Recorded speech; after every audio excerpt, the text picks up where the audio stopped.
Hello, and welcome back. With patch 6.0 coming out, I wanted to think of what content I wanted to make.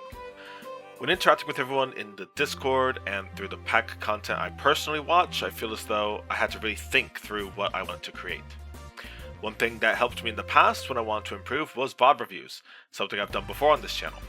So what I wanted to do for 6.0 is a series of in-depth VOD reviews that will allow me to make content centered on improving at Pokemon Auto Chess. So in today's video, I want to discuss the improvement process I'll be following and talk about what it means to play with intent. Intent, meaning to have your attention concentrated on something. In this video, we will talk about focus, its disruptors, and all the things that we are tasked with focusing on whilst playing a game of auto chess. Opposite of playing with intent, we have autopilot. Unlike the usual mechanical term, I wanted to define it in a way specific to how it's used in gaming. I came up with defaulting to generalized systems. In this instance, the operating machine is us, the player. We will discuss what autopilot looks like and how it differs from the skill building that we normally do as we experience the game. So one thing I often complain about when talking about pack would be shallow responses to screenshots or when given a complex question. That's not on the fault of anyone in particular, it is hard to do much when given so little. But on a broader scale, I wonder how we approach data and knowledge when talking about pack. There are tons of top 100 players that can explain the meta in depth, and there are tons of civil discussions on when and how certain comps perform well. I don't want this to be a dissection of meta. This topic is more on player readiness and improving, as well as documenting what that process looks like. That said, I want to start by talking about reasons as to why players tend to play without intent. Primarily, gaming is supposed to be fun. There's no point in doing something if you don't enjoy it, and video games more than other forms of entertainment are supposed to supply an escape or relief from everyday life. Therefore, a lot of people either come to gaming with a lack of energy or a need for pleasure. It is also important to note that improvement and learning come in different forms. We all got to our rank by utilizing specific skill sets. Some people might master aspects of a patch, while others might have multiple strategies they employ. Some of us are risk averse, and some of us are gambling addicts. Regardless, there are always things we strive to improve at or master. That's what makes competitive gaming so thrilling. Noting further differences, some of us have busy schedules that we have to prioritize. Some of us have kids, or still are kids ourselves. Some of us get the flu every year, while others work out at the gym every week. Even something as personal as lifestyles has an impact on how we perform in-game.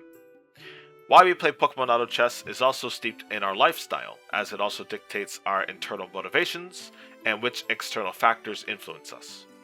Finally, how often we get upset at the game and how volatile we are in general also impacts how well we play and can get in the way of our ability to play with intent. To play with the intention to improve and further develop, we have to take inventory of these factors and set clear goals for improvement. Let's start with how we begin each day. When do we wake up? When and what do we eat? How much sleep are we getting when we play pack? And what responsibilities come before the game? It is one thing to have free time, but it is an entirely other thing to block out time to focus on playing and improving. Routine keeps humans alert and comfortable with task management and can be a determining factor for performance. The easiest descriptor for this phenomenon will be how well you perform in your first game of the day versus your 10th game. Duration of activity can end up being a detriment to performance. However, some of us might do better in our second game of the day, while others might be able to maintain a flow state through long gaming sessions.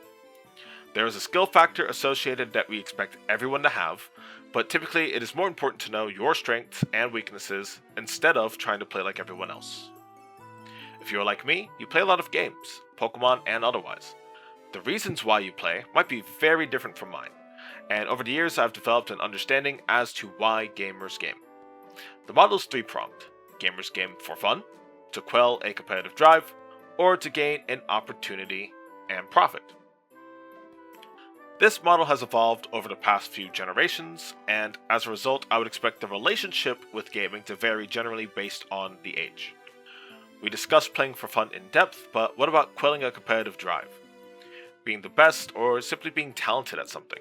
It is an understandable drive, and often balances itself out with having fun. Contrast to having fun, however, there is also gaming for opportunity. While Pack is a small indie game, this would be instances where a large Twitch streamer tries the game, exposing their audience to a novel experience. This is not the same as people in the community that are driven by a love of the game. You see this often with games like Dislight, Pokémon TCG Pocket, and Marvel Snap. When mainstream releases come out, career content creators might create a channel just for that game and play it if it is in their preferred genre. This is usually easier with games that are on the phone because those games are easier to access and usually have a daily setup structure, but you also do have people that just stream games generally and people that only focus on one type of game. This is an applicable model when it pays the bills. It does not mean they lack fun or competitive drive as motivations. It simply adds and often becomes a primary factor for their gaming once it becomes a way for them to make a living. It is common to come upon stories in esports of high school players who lived in a less than favorable position.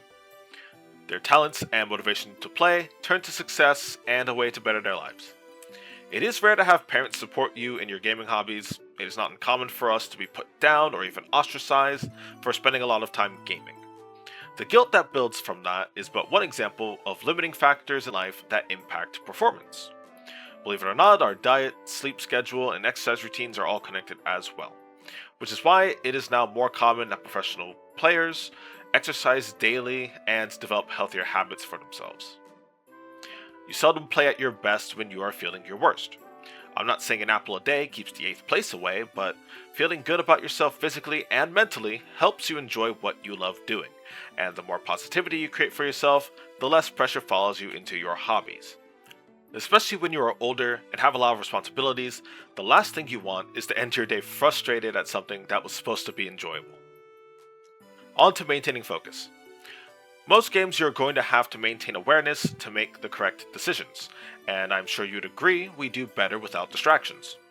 One thing that people might not see as a distraction though is music.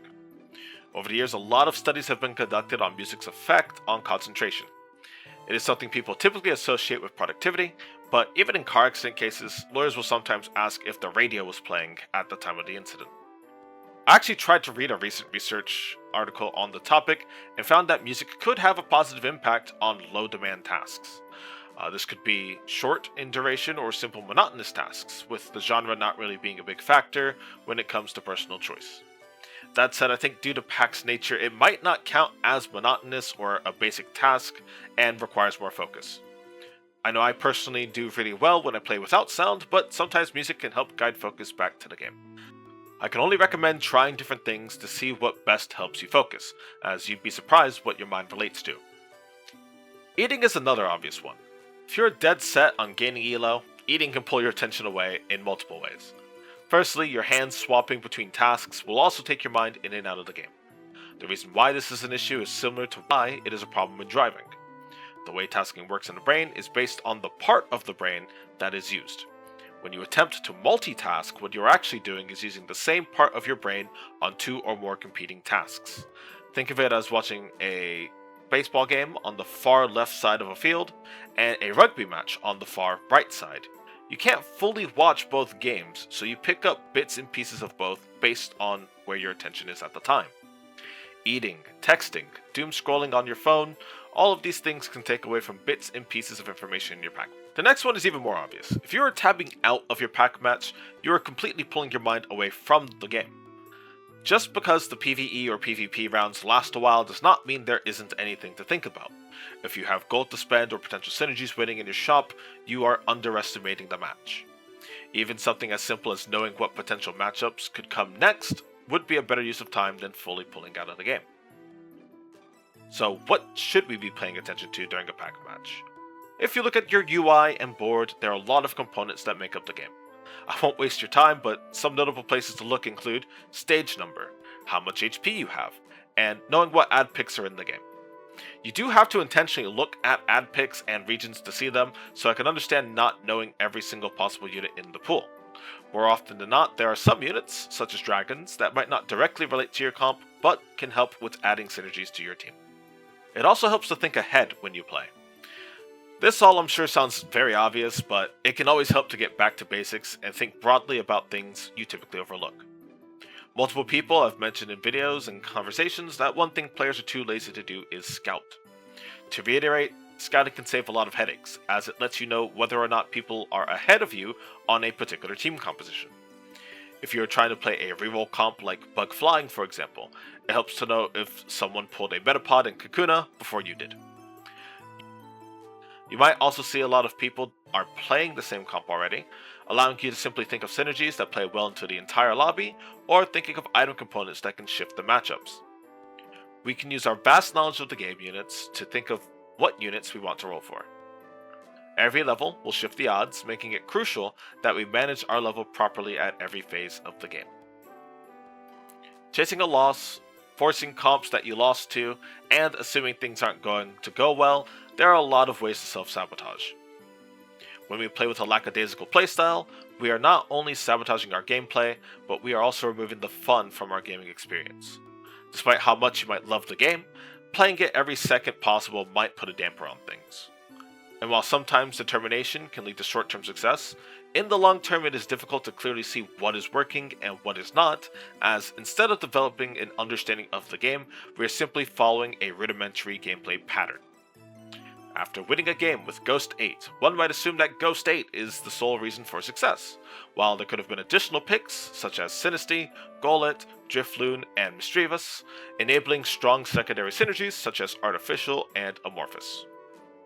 With the depth of this game, there is always variance that needs to be accounted for. There are other avenues to building skills. By watching content, we can see what works and learn things we might not have seen on our own. If you are newer to the game, it's always okay to play to your heart's content. I'm not making this video to enforce any sort of approach to the game, but rather to organize veteran experience in pursuit of growth. Once we get comfortable and hit limits in the game, it is important that we know how to challenge ourselves and what talents we have that lead to success. The main crux of this video, and the only different thing that I wanted to add, was the VOD review process. We do have post-commentary content for Pack, as well as live commentary, but unlike the commentary approach, the VOD review process is geared towards losing or unfavorable games. By watching my 5th, 6th, 7th, and 8th place games, I plan to identify inconsistencies in my gameplay and iron out mistakes one after the other. There is no end result in the VOD review process. It can be done at any skill level, but what's important to note is that not every loss can yield quality notes for improvement. That's why we had to eliminate games where we had no sleep, where we were busy scrolling TikTok, or having fun with friends. The process of playing with intent, giving it all we have, will result in losses where we genuinely made mistakes, and by finding honesty in those mistakes, we can find things that work and things we need to improve on. So, if you would like to see that sort of content, let me know down below.